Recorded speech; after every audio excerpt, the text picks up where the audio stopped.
Lalong lumalakas ang panawagan sa Senado para bumalik sa lalong madaling panahon sa lumang school calendar. Pinakauling nanawagan sa Department of Education o DepEd sa si Senate President Juan Miguel Zubiri. Hinimok nito si Vice President at DepEd Secretary Sara Duterte na ikonsiderang paikli ng transition period para sa pagbabalik sa lumang school calendar.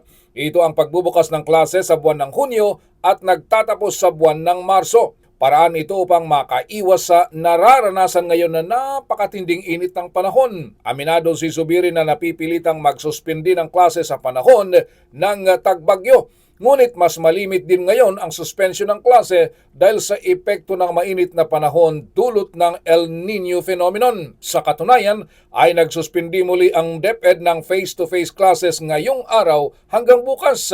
Hindi rin makapag-focus sa pag-aaral ang mga estudyante sa ngayon. Nauna nang nagpahayag ng suporta sina Senador Sherwin Gatchalian at Senate Majority Leader Joel Villanueva sa pagbabalik sa lumang school calendar sa lalong madaling panahon. Target ng DepEd na maibalik sa June hanggang Marso na lumang school calendar sa loob ng 4 na taon na transition period.